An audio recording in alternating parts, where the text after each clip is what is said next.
السلام علیکم students, I hope آپ سب ٹھیک ہوں گے۔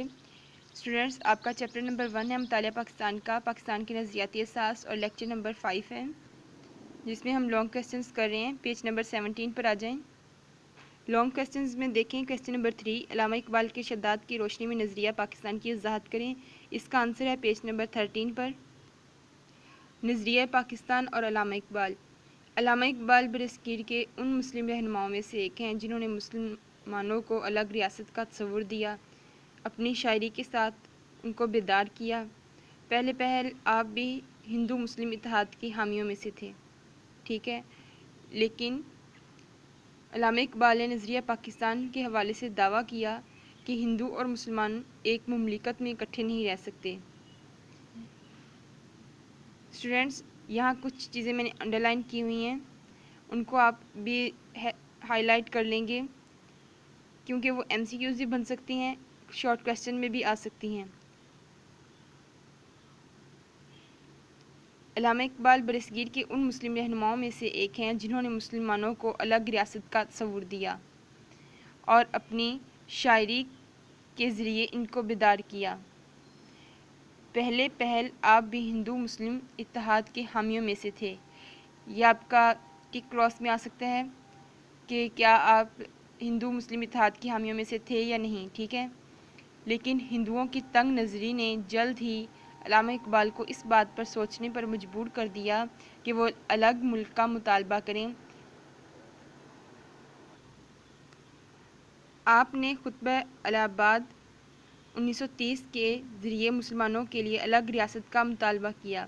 یہ آپ کا ایم سی کیوز بھی بن سکتا ہے، شارٹ کویسچن میں بھی آ سکتا ہے کہ آپ نے خطبہ الہ آباد کب دیا، یہ ایم سی کیوز میں آ جائے گا، یا کویسچن آپ سے پوچھا جا سکتا ہے کہ خطبہ الہ آباد میں آپ نے کس چیز کا مطالبہ کیا ہے، ٹھیک ہے، تاکہ مسلمان اس میں رہ کر اپنے مذہب اور ثقافت کے مطابق زندگی گزار سکیں۔ آپ نے فرمایا، مجھے ایسا نظر آتا ہے کہ مجھے ایسا نظر آتا ہے کہ اور نہیں تو شمال مغرب ہندوستان کے مسلمانوں کو بالآخر ایک اسلامی ریاست قائم کرنا پڑے گی۔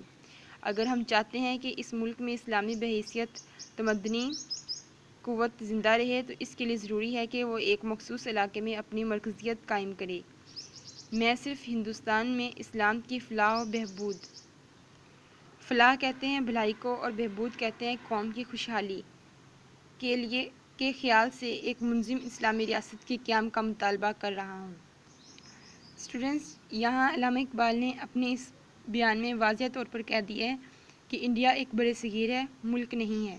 یہاں مختلف مذاہب سے تعلق رکھنے اور مختلف زبانیں بولنے والے لوگ رہتے ہیں، اور مسلمان جو ہے وہ مسلم کو اپنی علیحدہ پہچان رکھتے ہیں ان میں سے، ٹھیک ہے۔ اسی لحاظ سے ہندو اور مسلمان ایک مملکت میں اکٹھے نہیں رہ سکتے۔ برصغیر چونکہ دو الگ الگ قومیں آباد تھیں، اس لیے علامہ اقبال نے مسلمانوں کو ایک بڑی اور الگ قوم کی حیثیت سے اجاگر کرنا چاہتے تھے۔ وہ سمجھتے تھے کہ سماجی اور معاشرتی تحفظ کے لیے ضروری ہے کہ ان کے لیے الگ ریاست ہو۔ کیونکہ مسلمان ہر لحاظ سے ایک الگ قوم تھی، اتنے سال اکٹھے رہنے کے باوجود مسلمان اور ہندو آپس میں مل نہ سکے، اسی بنا پر انہوں نے الگ ریاست کا مطالبہ کیا۔ اسٹوڈینٹس، آپ اپنی اس کویسچن کو اچھے سے یاد کرو گے۔ اللہ حافظ۔